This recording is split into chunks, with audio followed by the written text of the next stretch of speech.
Bien. Bien. Bueno, entonces como les decía, esta semana vamos a estar trabajando sobre un aspecto bastante importante en lo que es el desarrollo de formulaciones y en la evaluación también de formulaciones para administración extravascular, como lo son las correlaciones in vitro in vivo, y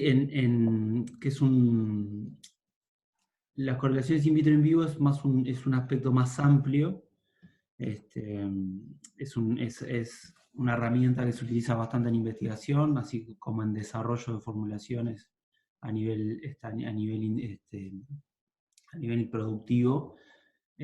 Luego vamos a ver el viernes bioexenciones, que es una herramienta para eximir de realizar el estudio de bioequivalencia en vivo, que se basa en las correlaciones in vitro en vivo. Por lo tanto, empezamos hoy con correlaciones in vitro en vivo y el viernes vamos a ver un poco más de lo que es la aplicación de este concepto en bioequivalencia.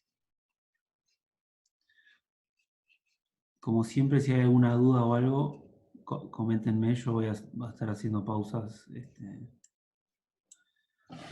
periódicamente. Bueno, solo para repasar, cuando hablamos de bioequivalencia, sí estamos hablando de una diferencia aceptable, o sea, dos productos bioequivalentes son dos productos que tienen una diferencia aceptable en la velocidad y la cantidad con las cuales el principio activo que está contenido en esas formulaciones llega a la circulación sistémica. ¿Sí?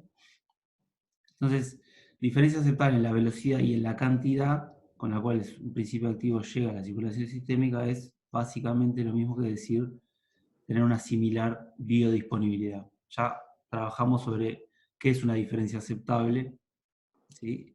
Arbitrariamente se ha establecido como especificación un 20%, de donde tiene que entrar la biodisponibilidad de los dos productos que queremos comparar, en general para que el producto test que queremos evaluar, el similar, supere el ensayo de bioequivalencia y pueda ser comercializado, ¿sí? Sea similar al referencia.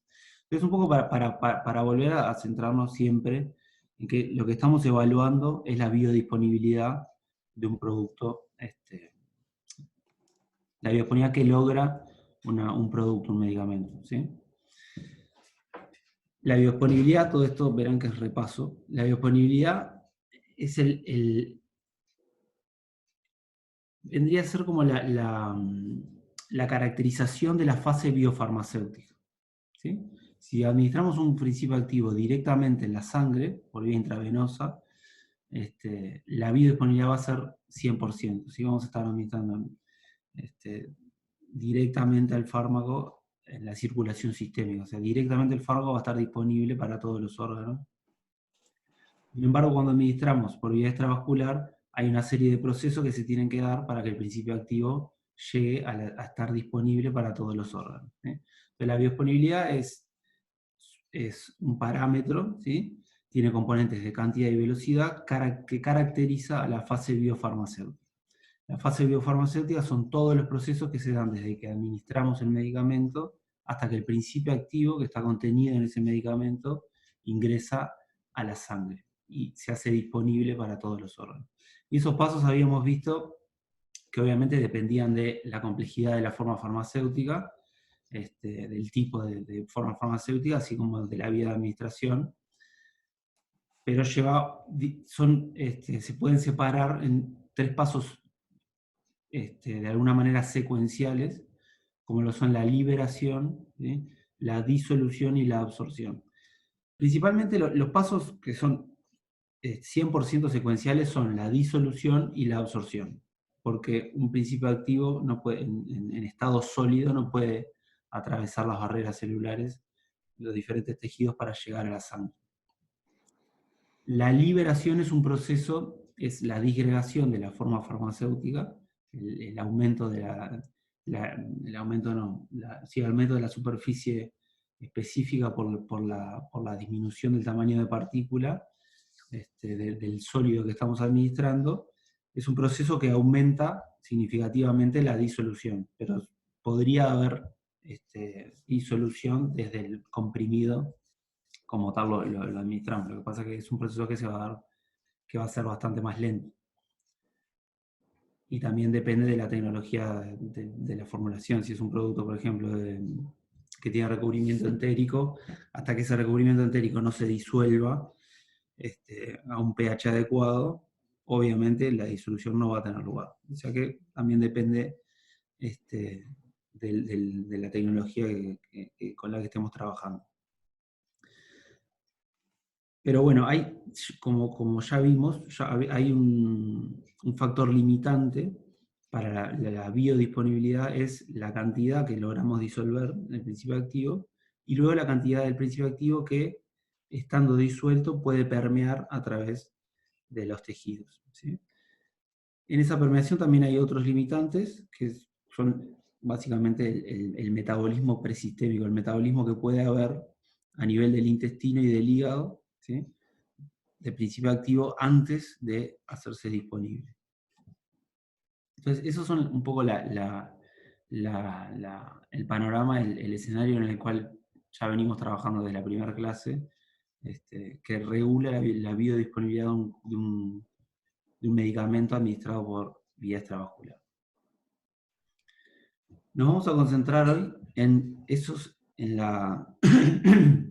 perdón, en la característica secuencial que tiene los distintos procesos que participan en esa fase biofarmacéutica, principalmente la disolución y la permeación. O sea, tenemos el fármaco en la forma farmacéutica. Si el fármaco está en estado sólido, tiene que haber una disolución en los fluidos del tracto gastrointestinal a nivel luminal, y luego el principio activo disuelto va a poder permear, ¿sí? Entonces hay dos procesos que esos sí van a ser siempre secuenciales, va a ser la disolución y la permeación. Cuando tenemos dos procesos secuenciales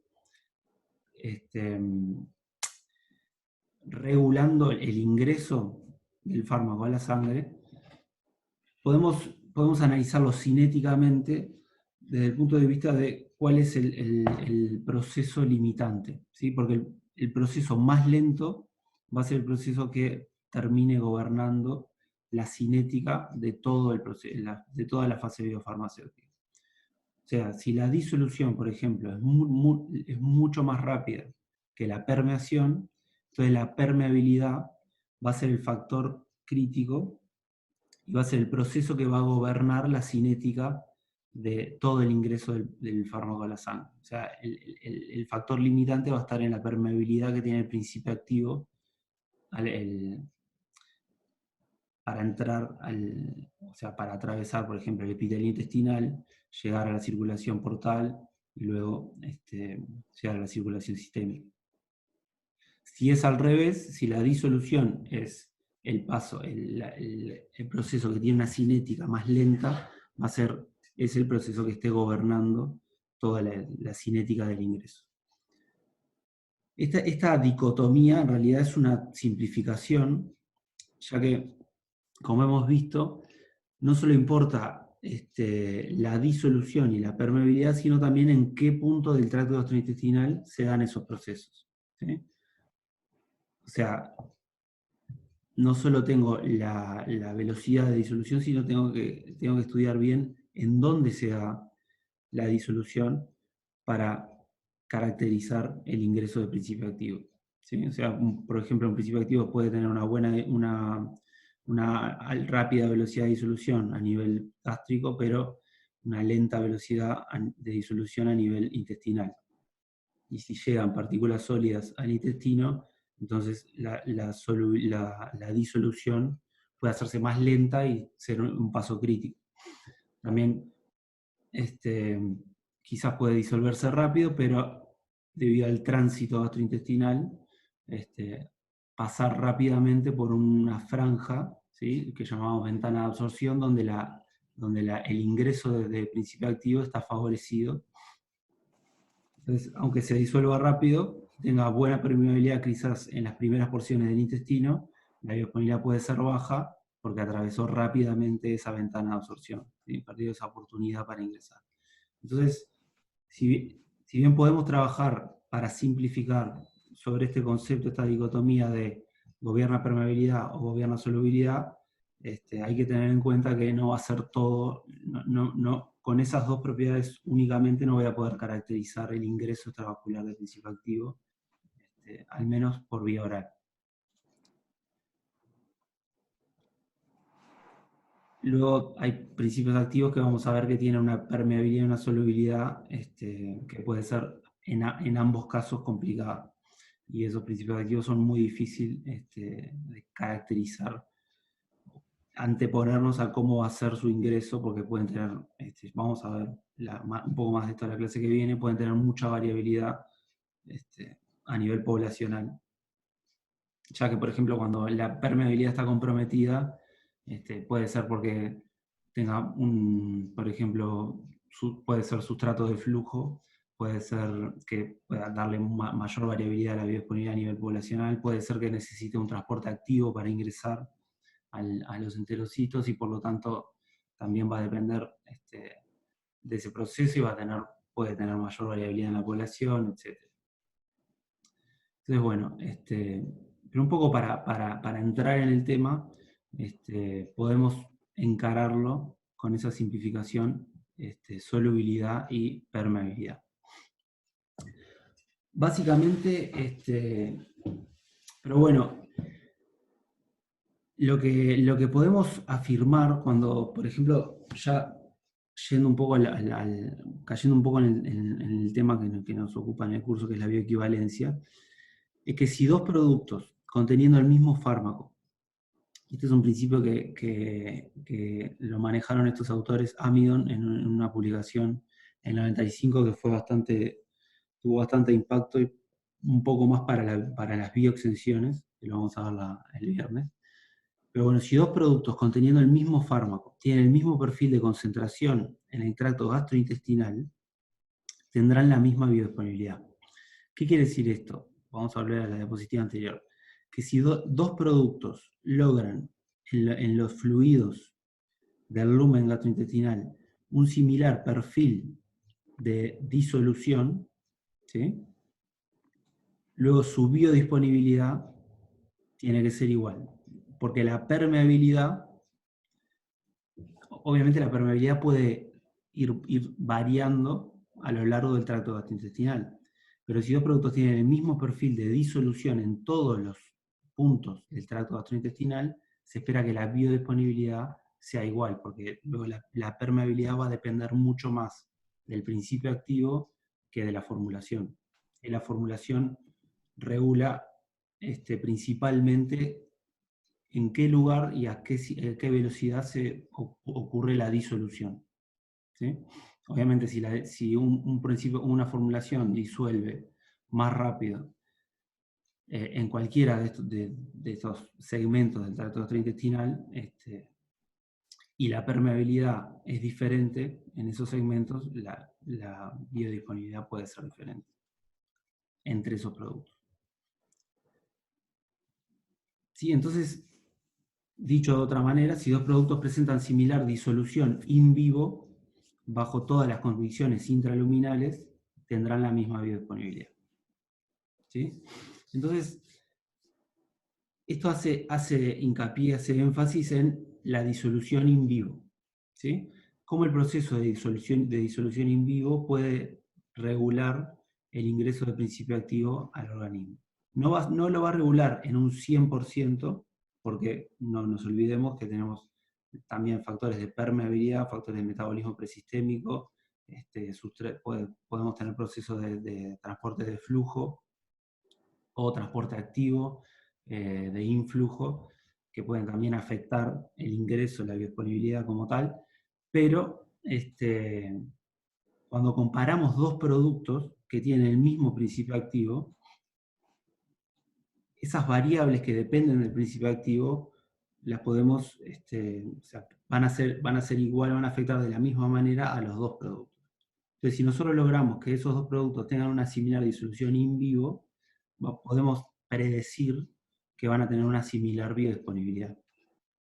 Y esto es un principio importante porque permite que si yo puedo estudiar, o sea, puedo generar condiciones experimentales in vitro para simular lo que es la disolución in vivo, o sea, para caracterizar la disolución in vivo, entonces puedo adelantarme a lo que va a ser el resultado de biodisponibilidad.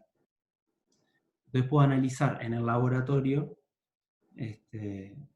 experimentalmente, mediante ensayos in vitro de disolución, puedo analizar cómo es la disolución de distintas formulaciones y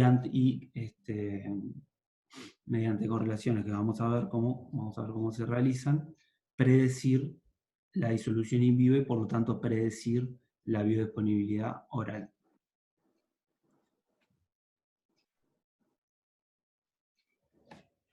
Bien, ¿hasta ahí alguna consulta?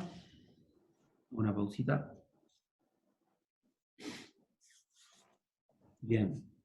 Entonces, el perfil farmacocinético de una administración extravascular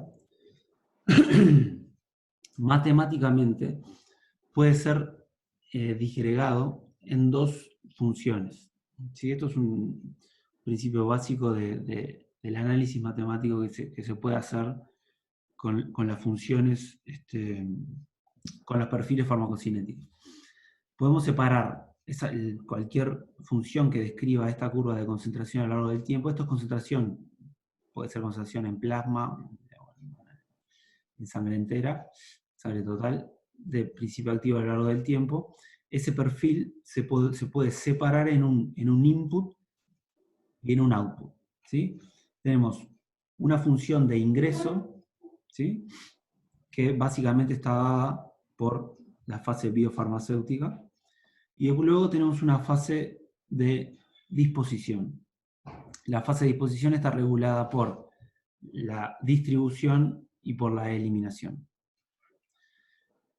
Entonces, toda administración extravascular va a generar un perfil que va a tener una forma de este tipo, va a tener un input, por lo tanto va a tener un ingreso, una fase donde las concentraciones van a ir en aumento hasta que llega a un máximo, y luego cuando la fase del biofarmacéutico, la fase de absorción esté completada, que no va a ser exactamente en el máximo, sino que va a ser un poco después, puede ser hasta bastante después, va a quedar la disposición. Eso siempre y cuando la fase de absorción sea más rápida, que es lo que estoy asumiendo en esta diapositiva, que la fase de absorción es más rápida que la disposición. ¿Sí? Para ejemplificar un poco esto, para mostrarlo, estas son simulaciones en las cuales se define el mismo clearance y el mismo volumen de distribución, o sea, la misma disposición para el principio activo, pero cambio la función input. Cuando doy una administración intravenosa, la función input es instantánea, ¿sí? Toda la dosis ingresa instantáneamente a la circulación sistémica. Entonces tengo el input está dado por un bolo de ingreso inmediato que genera una concentración máxima. Toda la masa a tiempo cero está en la circulación sistémica, y a partir de ahí empiezan a operar los procesos de distribución y de eliminación, ¿sí? Que dan esta cinética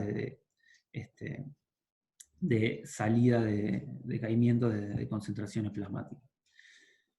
Ahora, si yo administro una solución oral, voy a estar cambiando esa función input, voy a estar cambiando la fase biofarmacéutica, por lo tanto voy a estar teniendo un determinado ingreso por administrar la dosis por vía extravascular, voy a tener un determinado ingreso, o sea, con determinada cinética, que me va a cambiar bastante la forma del perfil farmacocinético. ¿Sí? Ahora tengo un máximo que está a un determinado tiempo, porque un poco concreté, digamos, una función input que en este caso era instantánea. Luego en el tercer gráfico tengo una liberación también oral, pero lo que podría ser una liberación inmediata, o sea, estoy agregando un paso que es la disolución. ¿Sí? En este caso, cuando administro la solución, el único proceso que estaría operando, que estaría limitando la la absorción del principio activo sería la permeabilidad del fármaco. Sin embargo, en este caso, además de la permeabilidad, tendría la disolución del principio activo en el fluido del tracto gastrointestinal. ¿Sí? Por lo tanto, ven cómo cambia la función input, que obviamente se hace más lenta porque tengo un paso más, y ese paso quizás, o sea, obviamente si por ejemplo, analizando la diferencia entre la solución y el producto de liberación inmediata, o sea, uno ya puede concluir acá que el proceso de disolución agrega un tiempo significativo, ¿sí? Porque hay un descenso en la concentración máxima, importante, ¿sí? Y también hay un atraso en el Tmax, en el tiempo en el cual ocurre esa concentración máxima. Por lo tanto, si hay un cambio en la función input es porque la disolución está teniendo un impacto significativo y por lo tanto probablemente sea más lenta que la permeabilidad en este caso. Entonces vean cómo cambiando solo la función input cambia todo el perfil farmacocinético. Por eso yo lo que les decía en la diapositiva anterior, el perfil farmacocinético lo puedo disgregar en una determinada función de output, ¿sí? Que son los procesos de disposición, de distribución y eliminación operando sobre el principio activo que ingresa a la circulación sistémica, ¿sí? Pero antes de que ingresó, opero el input, o sea, la fase biofarmacéutica, y esos dos procesos los puedo separar, los puedo trabajar hasta matemáticamente para separar. Acá un poco lo mismo, acá, bueno, un poco lo mismo, pero lo que les venía comentando de que cuando administro un producto, un comprimido, a la permeabilidad, al proceso de absorción le agrego el proceso de liberación y disolución. Entonces, las correlaciones in vitro in vivo tienen como objetivo estimar ese input in vivo, o sea, generar modelos experimentales y luego trabajarlos matemáticamente para generar funciones que permitan predecir cómo va a ser el input in vivo. ¿Sí? O sea, a partir de un modelo experimental in vitro, generar un ensayo, generar determinadas condiciones para poder estimar o predecir cómo va a ser el input in vivo. ¿Sí? Para, obviamente, administraciones extravasculares. Si yo tengo el input in vivo de una administración extravascular, obviamente voy a necesitar luego el output, o sea, cómo son los procesos de disposición para recomponer o para simular lo que puede ser todo el perfil farmacocinético. Si yo puedo recomponer todo el perfil farmacocinético, básicamente puedo predecir, antes de hacer un ensayo de bioequivalencia, puedo predecir cómo va a ser el resultado. Si tengo obviamente una correlación bien establecida. La correlación puede ser hecha en forma íntegra, que quiere decir que puedo, o sea, lo vamos a ver, pero el modelo que yo genere experimental me puede predecir todo el input, ¿sí? O me puede predecir una métrica farmacocinética que caracterice ese input. Por ejemplo, la concentración máxima. O sea, puedo generar una correlación in vitro in vivo que me diga, que prediga cuál va a ser la concentración máxima de determinada formulación. ¿Sí? Obviamente eso es menos información, pero a punto de vista de, por ejemplo, la bioequivalencia puede ser una información bastante valiosa. Entonces, la idea es generar esos modelos experimentales que luego también tienen un desarrollo matemático para predecir cómo va a ser la disolución in vivo, ¿sí? Cómo va a ser, no solo la disolución, sino también la permeación, cómo va a ser el input in vivo. De acuerdo a la FDA, las correlaciones in vitro in vivo son modelos matemáticos predictivos. Esto lo pongo un poco para que vean que la FDA, también la EMA, lo incorporan en sus regulaciones. Son modelos matemáticos predictivos que describen la relación entre una propiedad de la forma farmacéutica estimada in vitro, en general es velocidad o cantidad de fármaco disuelto, y una propiedad relevante de la respuesta farmacocinética in vivo. Como les decía recién, puede ser predecir todo el perfil de concentración plasmática, o sea, predecir todo el input, o predecir alguna métrica de interés, como puede ser Cmax o puede ser AUC, por ejemplo. Entonces, vamos a hablar un poco de cómo son esos experimentos in vitro que, que participan con los cuales se generan estas correlaciones in vitro en vivo. Primero vamos a ver cómo son los elementos experimentales para después ver cómo los podemos trabajar matemáticamente. Entonces, in vitro lo que podemos hacer son, a grandes rasgos, son ensayos de disolución, son ensayos, no son los típicos, pero son, los ensayos de disolución están bastante extendidos y hoy por hoy son una herramienta básica en lo que es la caracterización del comportamiento, del rendimiento de un producto, y se utilizan tanto para evaluar sus características físico-químicas como para, en este caso, predecir cómo va a ser su ingreso al organismo. Los ensayos de disolución básicamente lo que miden es la cinética de entrega, de pasaje del fármaco en estado sólido, el principio activo en estado sólido contenido en el medicamento, hacia un medio de disolución. Medimos tanto la cantidad como la velocidad a la cual se disuelve. También hay Yo tengo ensayos... una pregunta ¿Sí? respecto a los ensayos de disolución. Sí. ¿Estos ensayos tienen bueno, son algo similar a los ensayos que están descritos en las diferentes farmacopeas, por ejemplo? Bien, buena Digamos, pregunta. a partir de allí se pueden, digamos, hacer esos parámetros farmacocinéticos, como Bien. Es una buena pregunta. Los ensayos de disolución que aparecen en los compendios, en las monografías farmacopeicas, son ensayos cuyo objetivo, ¿tá?, es evaluar la calidad farmacéutica, ¿sí? O sea que sí evalúan, obviamente, aspectos físico-químicos de la formulación, pero su objetivo no es predecir qué va a pasar con la formulación in vivo. ¿Tá? O sea, Ok. el objetivo de los ensayos de disolución que están contenidos en farmacopea es evaluar, y principalmente, bueno, evaluar un lote, ¿ah?, de producción, evaluar algunos aspectos físico-químicos de ese producto, y evaluar lote a lote para ver si cumple determinadas especificaciones, como para encontrar alguna no conformidad o encontrar alguna, bueno, sí, algún problema de producción vinculado a ese lote, ¿sí? Pero evalúa calidad farmacéutica, ¿tá? No, los ensayos de disolución de farmacopea no están pensados para generar una predicción del input in vivo, ¿tá? O sea, no están pensados para correlacionar con lo que va a pasar in vivo, ¿sí?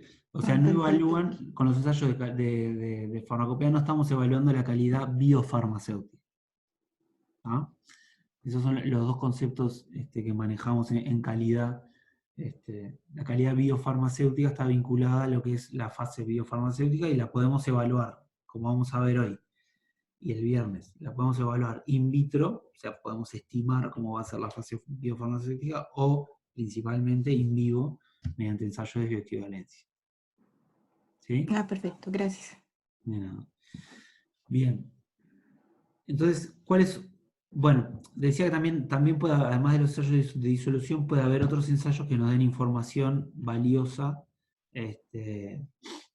para entender cómo ocurre, qué está ocurriendo en la fase biofarmacéutica, en lo que puede ser una administración oral, como son los ensayos de liberación, ¿sí? Ensayos de desintegración. Que son otro tipo de ensayos, pero también se pueden realizar perfectamente y muchas veces dan información que puede ser utilizada para predecir cómo va a ser el input in vivo. ¿Cuáles son las ventajas obviamente de los ensayos, de este tipo de ensayos? Son ensayos relativamente simples, son rápidos, baratos, y podrían evitar la experimentación en seres vivos, ¿sí? Siempre y cuando tengamos desarrollado una correlación in vitro en vivo.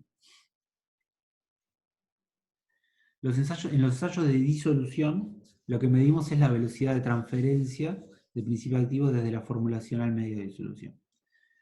La velocidad de transferencia, la velocidad de disolución, ahí está puesto DR por dissolution rate, puede ser representada por esta ecuación, que es una ecuación que tiene bastante tiempo, Noyes-Whitney, y luego con modificaciones posteriores, pero creo que esto data de 1900 o por ahí, 1890 por ahí. Esta ecuación lo que nos dice es que la velocidad de disolución depende del coeficiente de difusión, que es una característica, característica que depende de las características del medio, donde estamos midiendo la disolución, pero también del principio activo. Acá están cosas como la solubilidad, componentes como la viscosidad del medio, tensión superficial,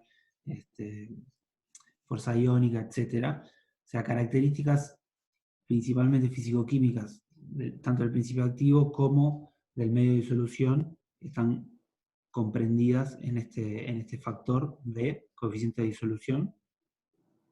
Luego hay otros factores, como es H, es el espesor de la capa de difusión, vendría a ser la capa que está rodeando a una partícula sólida de principio activo, ¿sí?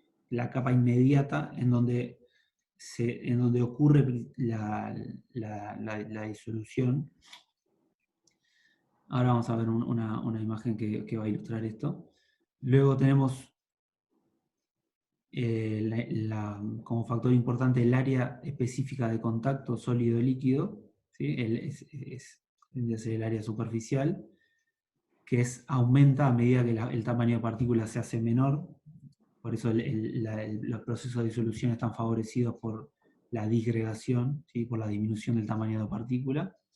Y luego tenemos aquí la concentración de saturación, que es la concentración que hay en esta capa de difusión, menos la concentración en solución. Este es un gradiente, ¿sí?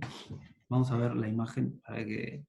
Y esta ecuación me gusta mostrarla porque nos puede dar herramientas importantes, conceptuales, y también para interpretar cómo podemos modificar ensayos de disolución para aumentar o disminuir la velocidad de disolución. ¿Y por qué vamos a querer aumentar o disminuir la velocidad de disolución? Porque lo que estamos tratando de hacer, lo que vamos a tratar de hacer, es generar un método experimental que simule, que sea lo más parecido posible a lo que es la disolución in vivo, ¿sí? Para poder acercarnos a ese input in vivo. Por lo tanto, puedo tener que desarrollar estos ensayos de disolución y tener que cambiar algunos aspectos. Por lo tanto, está bueno saber de qué depende la velocidad de disolución. Ahí tienen la ecuación, pero aquí lo podemos ver con una imagen. Acá tenemos la partícula, ¿sí? La partícula principio activa en estado sólido. Acá vendría a ser la capa de difusión, vendría a ser la capa de líquido que rodea a la partícula. Bien, venga acá, esta capa vendría a ser la capa de difusión, ¿sí? Acá tenemos un zoom. En esa capa de difusión tenemos una concentración, que es la concentración de saturación, ¿sí? Básicamente está dada por la solubilidad que tenga el principio activo en el medio de disolución. Y luego tenemos lo que es la concentración, C, que acá estaba como CB, la concentración en el medio de disolución. O sea, Esta concentración de saturación es la concentración en la capa que rodea inmediatamente a la partícula sólida. Se da un gradiente entonces entre la concentración de saturación y la concentración en el medio, ¿sí? Este gradiente favorece la velocidad de disolución, como se ve en la ecuación. Si la diferencia entre la concentración de saturación y la concentración de solución es mayor, entonces la velocidad de disolución va a ser mayor. Si la concentración de solución se acerca a la concentración de saturación, entonces la velocidad de disolución va a tender a cero, ¿sí? Este gradiente entre la concentración de saturación y la concentración un poco conduce este proceso de disolución. Y H, que les dije que lo íbamos a volver a ver aquí, es el espesor de esta capa, ¿sí? Si esta capa es más fina, entonces la velocidad de disolución va a ser mayor, porque el gradiente va a estar más favorecido de alguna manera. Si las diferencias entre la concentración de saturación y la concentración en solución son muy grandes, o sea, siempre estamos a favor del gradiente, o sea, como un gradiente positivo de disolución, entonces hablamos de que podemos, se hace despreciable esta concentración en solución, por lo tanto queda solo la concentración de saturación, entonces tenemos condiciones zinc, se llaman. ¿Sí? Tenemos una velocidad que solo depende de la solubilidad del producto, del principio activo en las condiciones de disolución, y no depende de la concentración que se baja, o sea, de la capacidad del medio. ¿Sí? O sea, imagínense que tengo medio, llevado a lo que es un ensayo de disolución, imagínense distintos volúmenes en un vaso de disolución, por ejemplo. Puedo tener un volumen más chico, por lo tanto, puedo hacer que la concentración de saturación en algún punto sea similar a la concentración del medio, o pueda aumentar para asegurar condiciones zinc, asegurar que la diferencia entre la concentración de saturación y la concentración del medio sea siempre significativa, ¿sí?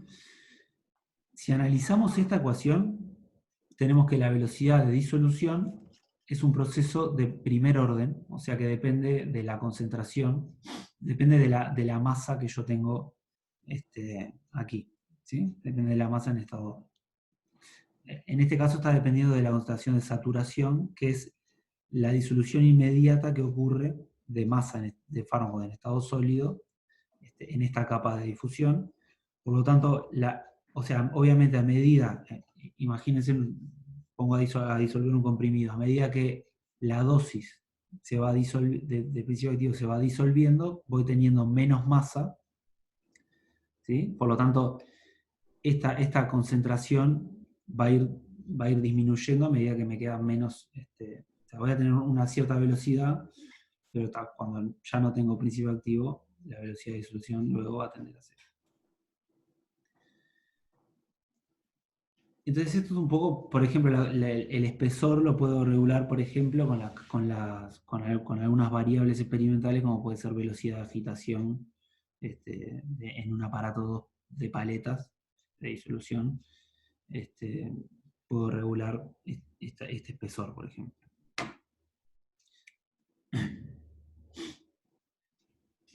Luego también puedo evaluar... Sí, Andrés.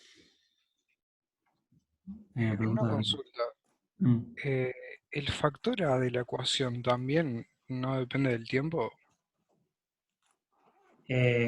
Claro, sí, no va a ser, sí, no va a ser o sea, esta velocidad, tal cual, sí, no va a ser una constante. La liberación, cuando yendo al ejemplo concreto de lo que es una disolución de un comprimido, a medida que se va disgregando, va a ir aumentando la velocidad de disolución, por aumento del área superficial. Sí. ¿Y eso cómo hacen para estimarlo? El área superficial. Ujú. A ver, no lo estimamos directamente. Lo que sí hay que tener en cuenta que es un factor que que puede tener un impacto significativo en la disolución. O sea, vos lo tenés que tener en cuenta, por ejemplo, o sea, te puede ocurrir que cuando compares dos formulaciones tengas diferencias muy importantes en la velocidad de disolución. Quizás tenés todos los parámetros iguales, pero el tamaño de partícula que se logra cuando se disgrega es diferente, por ejemplo. O sea, es un factor a tener en cuenta porque sabemos que regula la velocidad de disolución. Ok, bien, gracias. Pero, también tu pregunta también me lleva a aclarar que o sea, esta ecuación, ¿sí? Que es también una simplificación, es un modelo, pero obviamente la velocidad de disolución no va a ser una constante durante todo el tiempo y muchas veces estos distintos parámetros no los podemos estimar cada uno por separado para saber en nuestro ensayo de disolución cómo están ocurriendo, ¿sí? O sea, no es nuestra idea estimar estos parámetros, pero sí a lo que vamos es a conocer las variables que pueden tener un impacto en nuestra cinética de disolución para luego modificar aspectos metodológicos para promover o enlentecer quizás la cinética de disolución. Bien, se entiende. Bien. Luego, también hay ensayos de permeabilidad. Si hablamos de ensayos de disolución, también puedo hacer ensayos de permeabilidad. ¿Sí? Ensayo de permeabilidad normalmente, lo que es permeabilidad aparente, porque es permeabilidad determinada in vitro, se realiza en general con cultivos celulares, ¿sí? Líneas celulares pueden ser las líneas celulares las más utilizadas, CACO2 o MSDK, que un poco simulan de alguna manera el epitelio intestinal. Puedo medir la permeabilidad del principio activo en condiciones experimentales utilizando estos medios para predecir cómo va a ser la permeabilidad in vivo. ¿Sí? Esto se puede realizar para saber si, por ejemplo, si el principio activo va a tener alta o baja permeabilidad. O sea, qué tan limitante puede ser este proceso en todo el input de la fase biofarmacéutica. Entonces, bueno, esto me queda medio mal. Entonces, cuando queremos correlacionar, ¿sí? Cuando queremos correlacionar un proceso de disolución in vitro con un proceso de disolución in vivo, van a encontrar que hay distintas tecnologías desarrolladas y podemos ir desde aquella tecnología que trata de reflejar con la mayor precisión posible lo que está pasando en el tracto gastrointestinal, ¿sí? A aquellas tecnologías que simplifican bastante, como puede ser un aparato de disolución, paletas o canastos, ¿sí? Entonces, vamos a hablar ahora bueno, cuando veamos esto, vamos a hablar de un concepto que es la biorrelevancia, que es cómo a partir de un ensayo experimental puedo reflejar condiciones del tracto gastrointestinal. ¿Sí? Un ensayo es biorrelevante si realmente refleja lo que está pasando, se correlaciona con lo que está pasando a nivel in vivo. ¿Sí? Y esto es un poco, volviendo a la pregunta de Diana, la característica que no podemos atribuir a los ensayos de farmacopea, ¿sí? No son ensayos biorrelevantes. Entonces, para ir un poco de lo más complejo a lo menos complejo, podemos encontrar, por ejemplo, este sistema que se llama TIM 1, también hay otro que se llama TIM 2. O sea, este es un ejemplo, pero también hay otros tipos de modelos in vitro que van por el mismo lado, por el mismo camino de intentar representar con espacios, o sea, físicos, con sitios de disolución, representar el tracto gastrointestinal. ¿Sí? Este modelo Team 1 lo comercializa una empresa, pero también hay otros modelos y a lo largo de esto tuvo un desarrollo bastante importante ya desde la década del 90, quizás un poco antes, y hay muchísimos modelos diferentes. Pero bueno, este es solo para ponerles un ejemplo. Este equipo lo que hace es representar, por ejemplo, tiene una zona del estómago, donde hay un pasaje, por ejemplo, entre estos dos sitios, ¿sí? A una determinada velocidad, como simulando lo que puede ser un movimiento, una motilidad gástrica. Se agregan distintos fluidos a ese compartimiento. Luego, todo utilizando bombas y regulando la velocidad de flujo entre un sitio y otro, se pasa a lo que vendría a ser duodeno, y acá se agregan lo que pueden ser secreciones, por ejemplo, pancreáticas, secreciones biliares, y en determinados puntos se va muestreando. Aquí en esta parte, por ejemplo, hay una membrana, ¿sí? Que que toma la muestra de aquí y acá también se evalúa, en determinada medida se evalúa también permeabilidad. ¿Sí? La masa de fármaco que se va midiendo en estos distintos puntos sirve para estimar un parámetro que se llama bioaccesibilidad en este tipo de experimentos. Solo para mostrarles hasta qué tanta complejidad puede tener un ensayo in vitro, ¿sí? Un experimento in vitro. En este caso, evaluando tanto la disolución como en cierta medida la permeabilidad. Hay otro tipo de modelos más simples, son los modelos IDAS, ¿sí? 1 y 2, que mezclan de alguna manera, integran la evaluación de disolución y de permeabilidad. El ejemplo, el IDAS 2 es un vaso de disolución estándar, pero al cual se le agregan estos dos puntos de muestreo que tienen una monocapa de cultivo celular, CACO2. Por lo tanto, también se evalúa la permeabilidad del principio activo disuelto para llegar a este sitio, que es el sitio donde se muestrea. ¿Sí? Entonces acá estaríamos evaluando la disolución del principio activo, pero también la permeación. Y en este caso es un poco similar. Yo puedo disolver en un sitio y muestrear en otro, IDAS 1. ¿Sí? En esos casos estoy evaluando o intentando evaluar los dos aspectos. Luego, por ejemplo, están ya yendo más a lo que es la disolución y simplificando un poco, el aparato 4 USP, que es la celda de flujo, celda de disolución a flujo continuo. Es una celda en donde yo coloco la formulación y hago pasar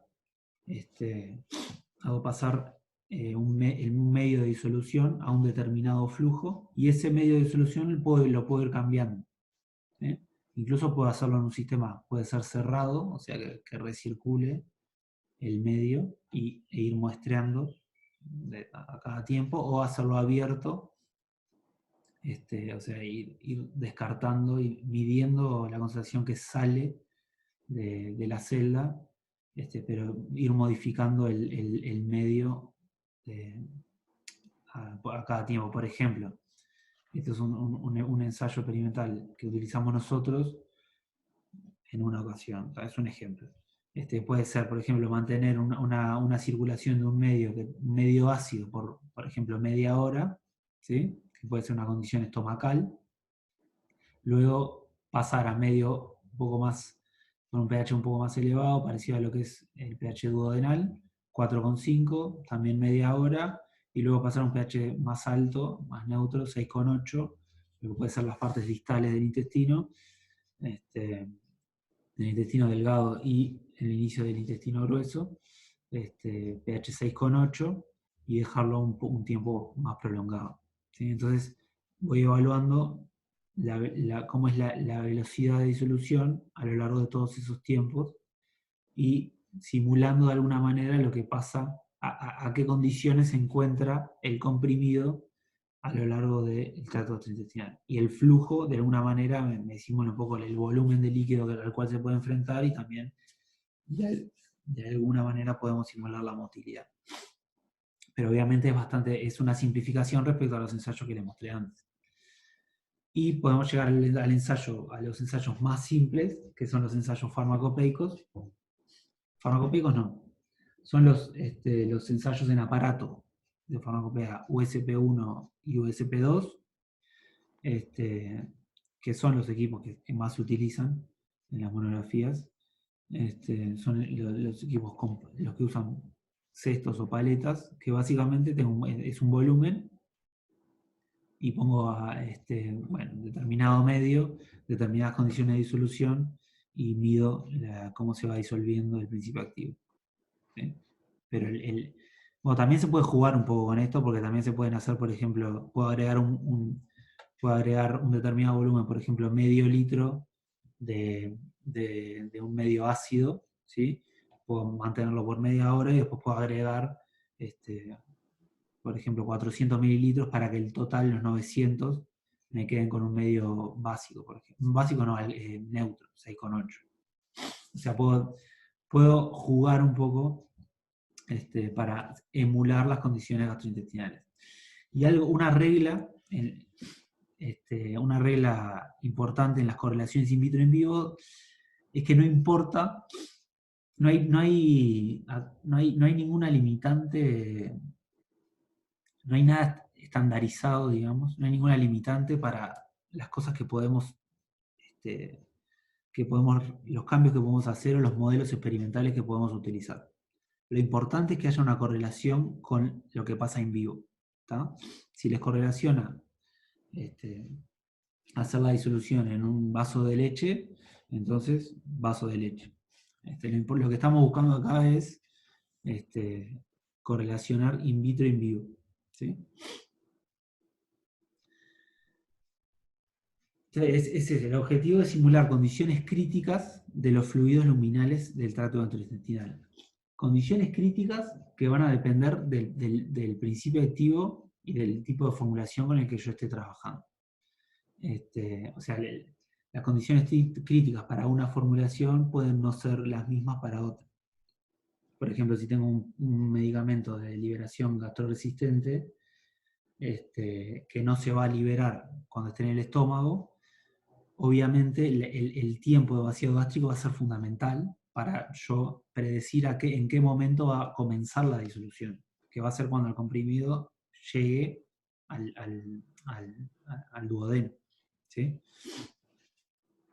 Para una formulación que inicie su disolución en el estómago, quizás y esa disolución sea rápida, aunque sea el mismo principio activo, quizás el tiempo vaciado gástrico no sea una variable importante.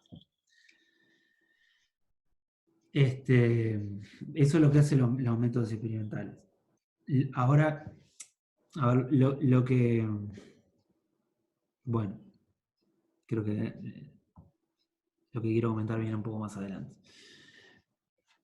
Además de los modelos que puedo utilizar, también es clave, obviamente, el medio de disolución que voy a elegir, ¿sí? Aspectos claves del medio de disolución para simular condiciones críticas de los fluidos luminales son, por ejemplo, el pH, fundamental. El pH va cambiando y eso puede tener un impacto muy grande sobre la velocidad de disolución. La capacidad amortiguadora del medio también es importante, porque el pH es importante, pero quizás el principio activo, una vez que se vaya disolviendo, puede cambiar el pH del fluido gastrointestinal, ¿sí? Y si yo eso no lo reflejo in vitro, no voy a tener una buena, puedo llegar a no tener una buena correlación. Aspectos como la fuerza iónica, viscosidad, osmolaridad, presencia de tensoactivos o no, dependiendo de lo que yo quiera simular. Por ejemplo, si quiero simular condiciones de administración post comida, va a ser quizá importante agregar tensoactivos, porque claramente en la comida cambia las condiciones del tracto gastrointestinal, puede agregar presencia de lípidos, también puede agregar la presencia de sales biliares, por ejemplo. Entonces me cambian las condiciones de disolución. Y después también puedo agregar distintas sales, distintas enzimas, para reflejar lo más fielmente lo que es el fluido del tracto gastrointestinal. Para ponerle algunos ejemplos, y acá les dejo un artículo que hace una buena recopilación. Medios de disolución comunes, la USP, por ejemplo, trae un medio que es el SGF, es el fluido gástrico simulado, que es un pH 1,2, a partir de ácido clorhídrico y cloruro de... Creo que la USP es de sodio, en realidad. Pero este método también se utiliza mucho en las recomendaciones de la OMS, que vamos a ver el viernes. Y esas recomendaciones se hace con cloruro de potasio, por eso puse cloruro de potasio. Este medio es bastante simple, puede ser cono sin pepsina, ¿sí? ¿Sí? ¿Alguna pregunta? ¿No? Bien. Es bastante simple, pero se utiliza bastante también. Luego hay otros medios que se han generado y que por su amplia utilización tienen un poco de fama. Puede ser para lo que es condiciones gástricas, en estado de ayuno. Tenemos el Fasted State Gastric Conditions, FASG, esta sigla, impronunciable, tiene un pH de 1,6.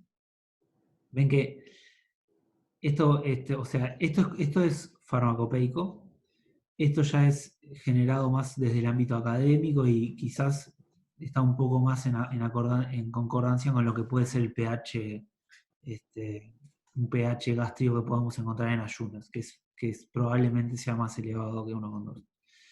Luego también se pueden simular condiciones gástricas postprandiales, o sea, con la administración de comida, y se ha utilizado bastante en la leche, que hace poco lo puse como un ejemplo. Se ha utilizado bastante, y también otra cosa que se está utilizando es el Ensure Plus. Se está utilizando bastante. O sea, básicamente lo que queremos simular ahí es la presencia de alimento, la mezcla de alimento con las secreciones gástricas, ¿sí? Y un pH bastante mayor a 1,6, un pH que ande en 5 o 6. Y estos medios se ha visto que lo reflejan bastante.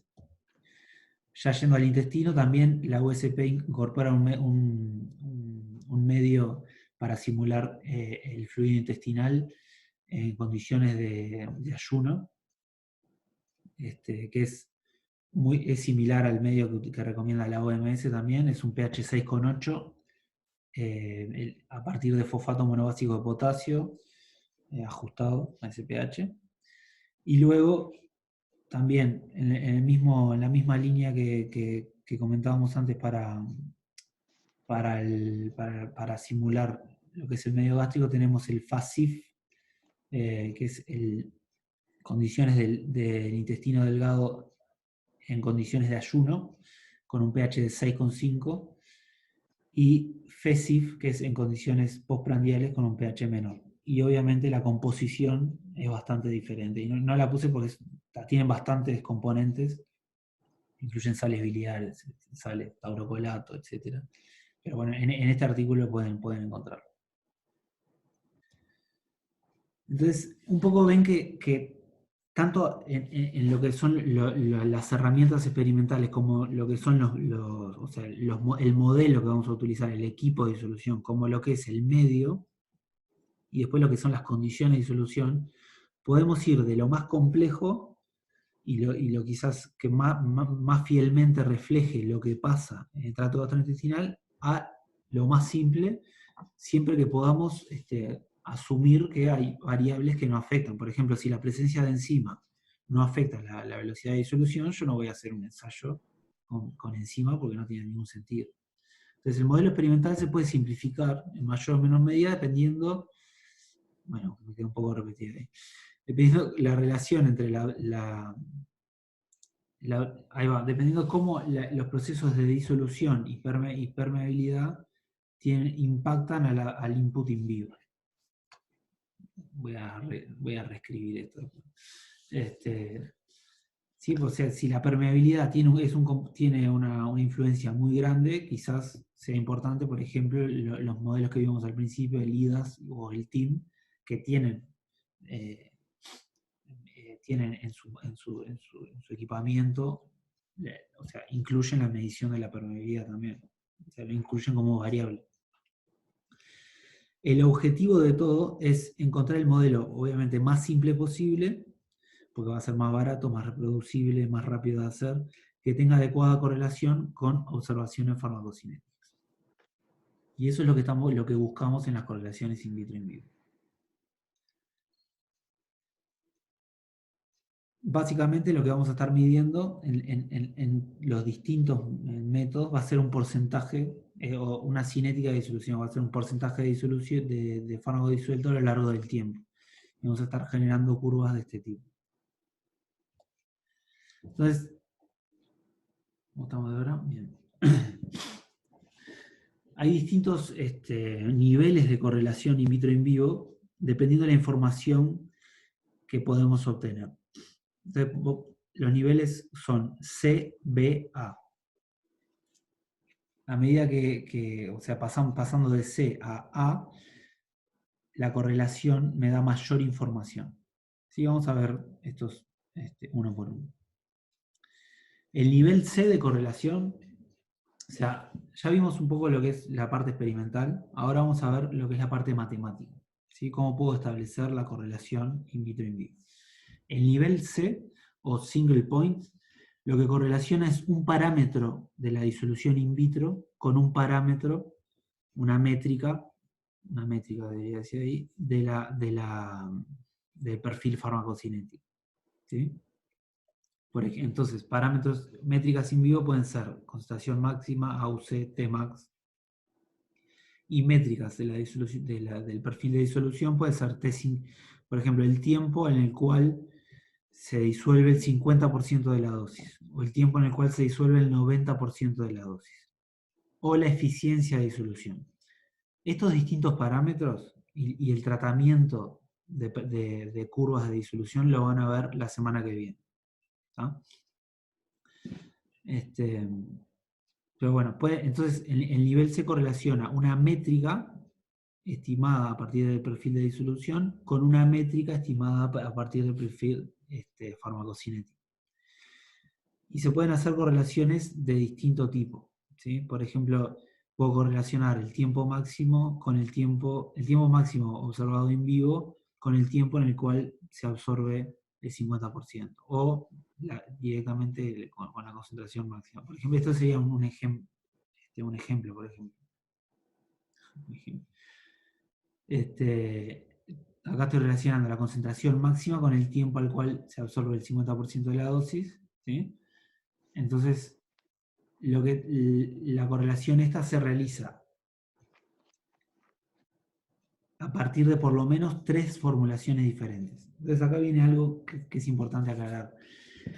Para construir una correlación in vitro in vivo, yo necesito tener formulaciones que se comporten diferente in vivo y encontrar las condiciones experimentales in vitro que reflejen esa diferencia.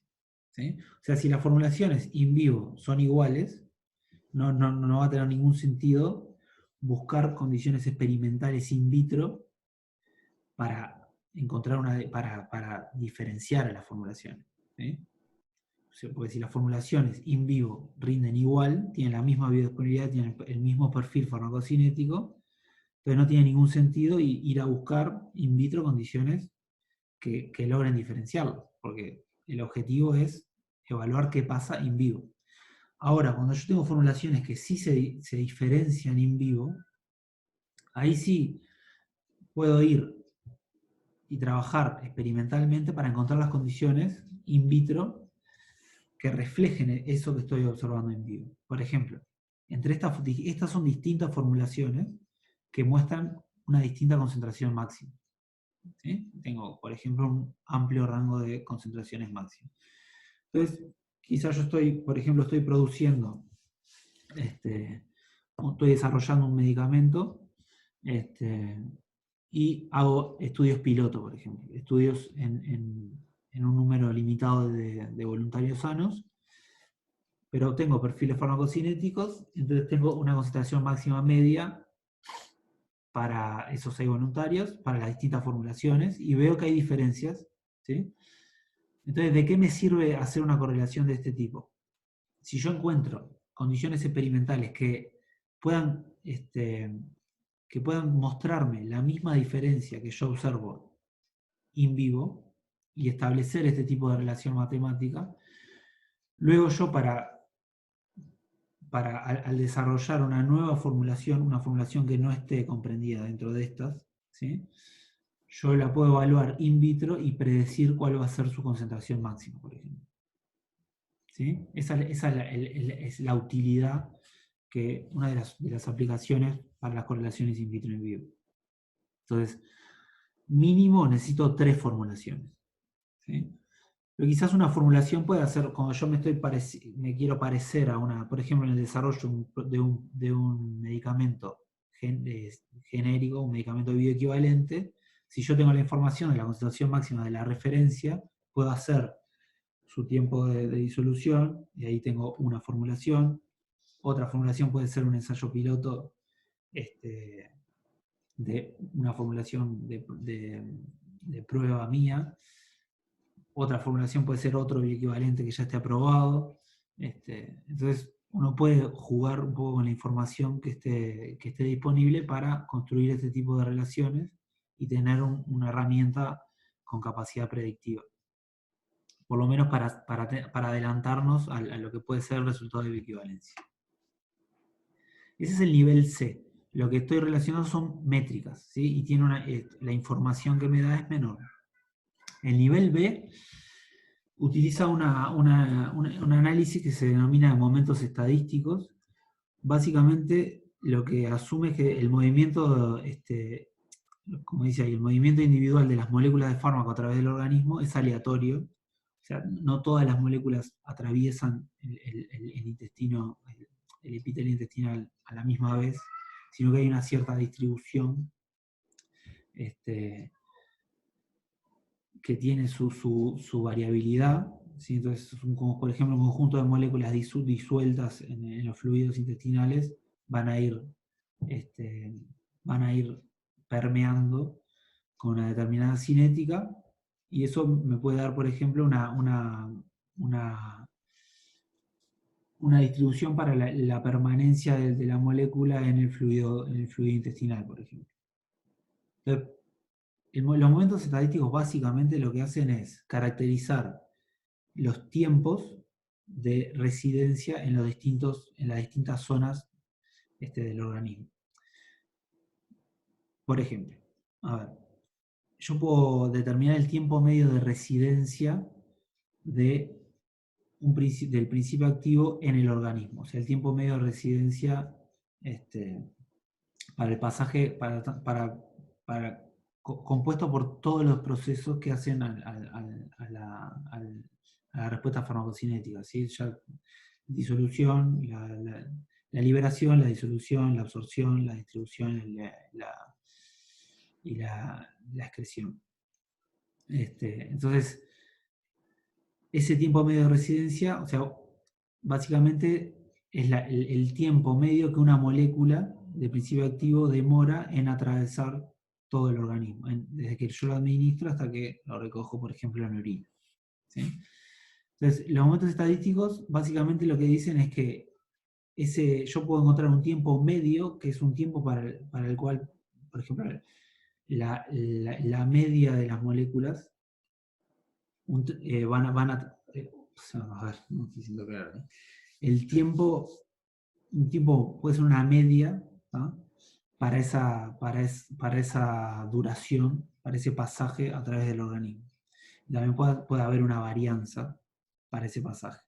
¿Sí? O sea, el movimiento de las moléculas a través del organismo puede describirse como una distribución, con una media, ¿sí? Va a tener un tiempo medio y una varianza.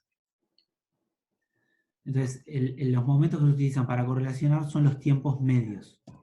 Vamos a ver un poco. Entonces yo puedo calcular el tiempo medio, y esto lo vamos a ver más la semana que viene, pues no me quiero detener en las fórmulas, pero puedo calcular ese tiempo medio de residencia del principio activo en el organismo a partir del perfil farmacocinético. No me voy a detener en esto, pero lo puedo calcular.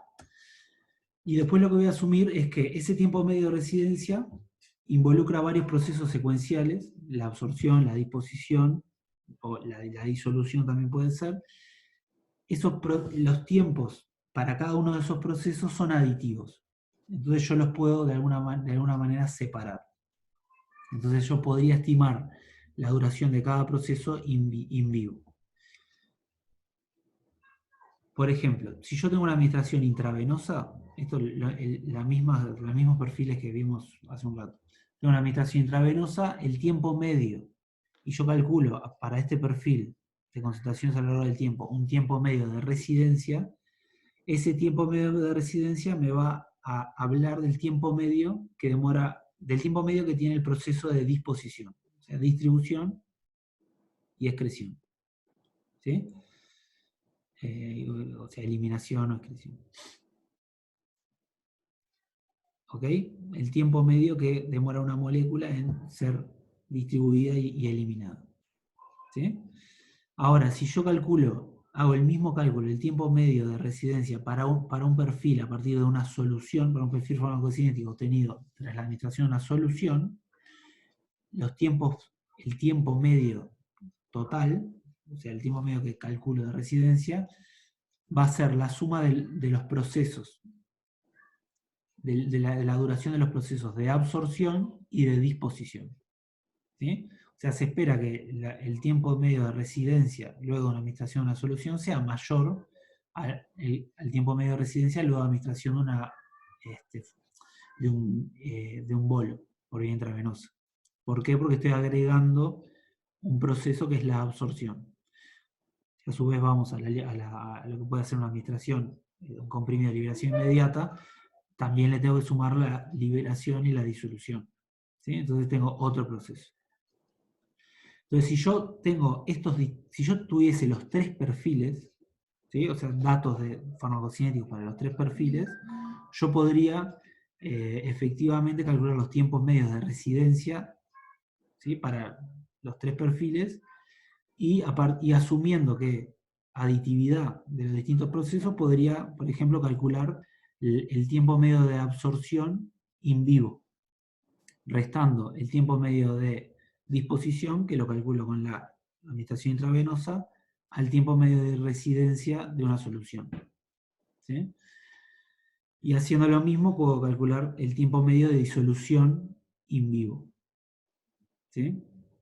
Por ejemplo, restando el tiempo medio de residencia que estimo con una administración de un comprimido, restando el tiempo medio de residencia de una solución. Entonces, esto me permite estimar tiempos medios de procesos que ocurren in vivo. Y esos tiempos medios yo los correlaciono con tiempos medios que ocurren in vitro. ¿Sí? Tiempos medios, por ejemplo, de disolución. ¿Ah? De vuelta al cálculo lo vamos a ver bien la semana que viene. No me voy a detener en esto. Pero entonces, de la misma manera que yo genere correlaciones en el nivel C, con métricas, yo acá las correlaciones se hacen a partir de tiempos medios. ¿Sí? Y se dice que me da más información porque estoy estimando, no el resultado, por ejemplo, la métrica Cmax involucra tanto velocidad como cantidad disuelta. ¿Ah? Estoy yendo a cuánto dura un proceso in vivo. Si yo puedo realmente estimar correlacionar, por ejemplo, un tiempo medio de solución in vivo con un tiempo medio de solución in vitro. ¿Sí? O sea, el nivel B se construye de igual manera que el nivel C, nada más que utilizo distintos parámetros. Y obviamente para construir el nivel B necesito más información farmacocinética. No me sirve solo la concentración media, sino necesito todo el perfil y además necesito el perfil de distintas administraciones. El nivel A es el más informativo de todos y lo que correlaciono es porcentaje disuelto in vitro con porcentaje absorbido in vivo. Y lo correlaciono punto a punto. Este es muy utilizado en el desarrollo de medicamentos de liberación prolongada. Entonces, si yo pudiese tener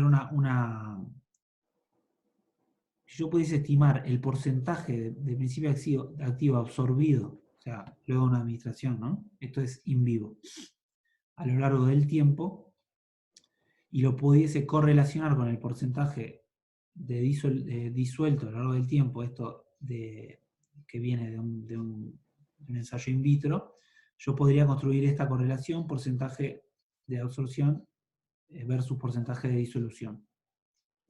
Entonces, si yo tengo una correlación de este tipo, luego puedo hacer una nueva disolución para un nuevo producto y convertir los porcentajes disueltos en porcentajes absorbidos.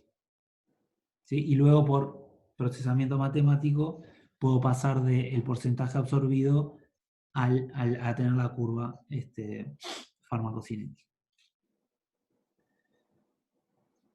¿Cómo se estima el porcentaje absorbido? De vuelta, ecuaciones. La vamos a ver esto con algún ejercicio. Pero hay métodos compartimentales y métodos no compartimentales.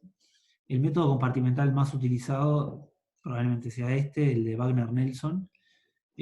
Básicamente es una ecuación para, a partir de un perfil farmacocinético de una administración extravascular, estimar el porcentaje de absorción a lo largo del tiempo. Requiere conocer la constante de eliminación, lo que sería lambda z. ¿Sí?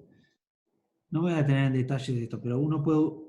El método de Wagner-Nelson lo que asume es que el principio activo tiene una distribución instantánea, o sea que tendría que ser una distribución de un compartimiento.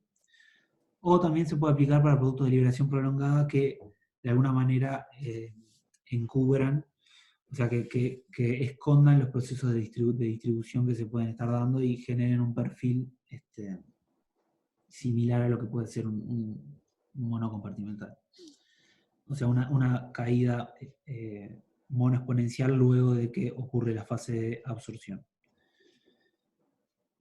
Esta ecuación, si ustedes aplican esta ecuación, y vamos a hacer algún ejercicio la semana que viene, lo que estiman es un porcentaje absorbido a lo largo del tiempo. ¿No? Podemos utilizar la constante de eliminación estimada a partir de una administración intravenosa, o también podemos utilizar la constante de eliminación estimada en el mismo perfil. ¿No? Eso tiene algunas desventajas, pero bueno, se puede hacer. Básicamente puedo pasar de un perfil de concentración a un perfil de porcentaje absorbido a lo largo del tiempo. También con esto puedo estimar, por ejemplo, lo que puede hacer la velocidad de ingreso in vivo, ¿no? Haciendo esta otra función. No me voy a detener porque se me está yendo el tiempo y no me quiero demorar más de 1 hora y media. El otro método que pueden utilizar es el de Lou-Rigelmann si hay una distribución bicompartimental. Sí, pero para aplicar esta ecuación necesitamos sí o sí administración intravenosa. Necesitamos conocer cómo es la cinética de distribución. Entonces este es bastante menos aplicado. Después hay otros métodos. Este proceso se llama deconvolución. Este proceso de estimar el porcentaje absorbido versus tiempo a partir de un perfil farmacocinético se llama deconvolución. Y hay métodos numéricos para, a partir de, si uno tiene el perfil extravascular y el perfil intravenoso, estimar este porcentaje absorbido a lo largo del tiempo sin asumir ningún modelo compartimental. Esos métodos numéricos son bastante engorrosos y bastante demandantes matemática y computacionalmente. No los vamos a ver, pero existen. ¿Sí? Pero requiere de datos de administración intravenosa y extravascular en el mismo sujeto. ¿Sí? Entonces lo que hacemos, una vez que nosotros tenemos este porcentaje absorbido a lo largo del tiempo, básicamente es lo que se llama una convolución. Es, a partir del porcentaje absorbido, estimar lo que es el perfil farmacocinético. ¿Sí? El perfil, todo el perfil. Que básicamente es unir el porcentaje absorbido, que es, me da a mí el input, unirlo con el output, que es la disposición. ¿Sí? O sea, si yo tengo ya esta correlación hecha, puedo luego, para una nueva formulación, hacer un ensayo de disolución. Entonces tengo, en este caso, el eje X, ¿sí?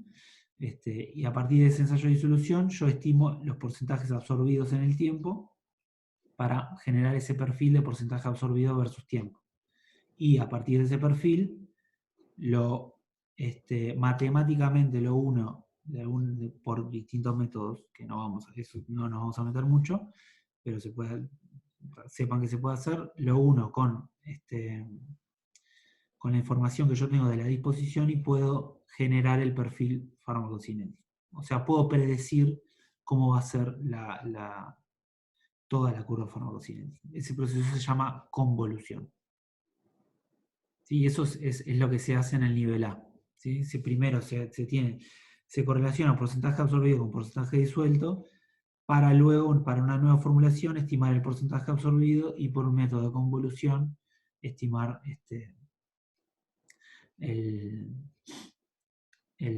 o sea, reproducir un perfil farmacocinético. Pues se puede complicar el nivel A en caso de que haya distintas velocidades in vitro e in vivo. O sea, que haya una relación no lineal. Por ejemplo, en este caso, voy un poco antes, acá hay una clara relación lineal entre porcentaje disuelto y porcentaje absorbido. Acá lo que estoy uniendo son los porcentajes absorbidos y disueltos a los mismos tiempos. ¿Sí? 1 hora, 2 horas. Pero puede haber alguna no linealidad, o sea que por ejemplo, que pase esto, por ejemplo, que cuando grafico para los mismos tiempos, tener curvas de este tipo. Entonces ahí lo que puedo hacer es o modificar el método de disolución, ¿ah? Modificarlo para ajustar, para correlacionar mejor a lo que es el porcentaje absorbido, o sea, en este caso podría ser enlentecer, ¿sí? O hay distintos métodos como hacer un gráfico de Levitt y modificar un poco el tiempo que tomo para el porcentaje disuelto para correlacionarlo con el porcentaje de absorción. No me voy a meter en esto porque el tiempo ya se me está yendo. Entonces, básicamente en el nivel A, por ejemplo, podría tener distintas formulaciones que ingresen a distintas velocidades, ver qué pasa en vivo y construir una gráfica de este tipo. O sea, con lo que pasa en vivo, tener el porcentaje de absorción versus tiempo, generar un método experimental que diferencie esas tres formulaciones y que además correlacione con lo que veo in vivo. Entonces, esto que me va a permitir para una nueva formulación yo estimar el porcentaje absorbido y mediante convolución reproducir este perfil. Vamos a ver para la otra semana, que es un poco de trabajo práctico con estos tipos de correlaciones, qué podemos hacer, qué ejercicio podemos implementar para que quede un poco mejor este nivel A. Entonces, ¿qué aplicaciones tienen las correlaciones in vitro in vivo? Se utilizan en el desarrollo de medicamentos. Si uno ya tiene un desarrollo, una correlación construida, o sea, desarrollada, y por ejemplo la formulación tiene un cambio importante, ¿sí? En lo que puede ser en el proceso de producción, uno ya puede evaluar si va a tener un impacto in vivo, por ejemplo. ¿Sí? Y eso lo podría presentar ante la agencia reguladora para fundamentar, por ejemplo, que no necesito volver a hacer un ensayo de bioequivalencia, porque este producto, o sea, me baso en la correlación in vitro in vivo para para de alguna manera predecir que el cambio que tuvo la formulación no va a tener un impacto in vivo. También se utiliza para desarrollar similares o para respaldar la bioequivalencia lote a lote, ¿sí? Porque la bioequivalencia se evalúa para un lote, pero luego puede haber distintos cambios. O sea, pueden, además de evaluar lote a lote con la calidad farmacéutica con los métodos de farmacopea, podrían evaluar con el método de disolución biorrelevante para ver también si lote a lote tenemos una robustez biofarmacéutica. ¿Sí? La FDA incluye normas de escalado y cambios luego de que una formulación está aprobada, y en esas normas SUPAC, incluye la utilización de correlaciones in vitro en vivo para ser utilizadas en el caso de que haya algún cambio, poder justificar que no necesitamos un nuevo ensayo in vivo. ¿Sí? Algunas consideraciones, que un poco ya les estuve comentando. Tiene que haber una diferencia razonable de rendimiento de las formulaciones que yo vaya a evaluar in vivo, porque si no se diferencian in vivo, no va a tener mucho sentido la correlación, ni mucha necesidad. Pero además, siempre lo que hacemos en general es interpolar. Nosotros construimos correlaciones y lo que hacemos es interpolar. Entonces, si yo tengo formulaciones muy diferentes en esa correlación, voy a tener un rango de interpolación mayor para utilizar. Entonces, lo ideal es utilizar formulaciones diferentes, muy diferentes. Los estudios in vitro no tienen ninguna restricción de diseño, y en general a lo que apuntamos es tener un error controlado cuando hablamos de predicción, que es una predicción buena o mala, en torno a un 15%. Bien, 1 hora y media. Yo que tenía ganas de hacerla un poco más corta, pero se me fue un poco más larga la clase. No sé si hay alguna duda. Lo que vamos a hacer el viernes es seguir trabajando, extendiendo este concepto de correlación a lo que es ya la regulación en bioequivalencia. O sea, vamos a estar hablando de bioexenciones. ¿Alguna duda que haya quedado por ahí? Bien, si no hay ninguna duda, cortamos y nos vemos el viernes. Para seguir un poco, vamos a seguir trabajando sobre el mismo tema, o sea que también si quieren repasar eso y volver con preguntas el viernes, también vale, porque vamos a estar extendiendo este tema de correlaciones in vitro en vivo al campo de la regulación de la bioequivalencia. Bueno, nos vemos el viernes entonces. Vale, gracias. Bueno, gracias Manu. Chao, chao. Chao. Chao, chao. Hasta luego.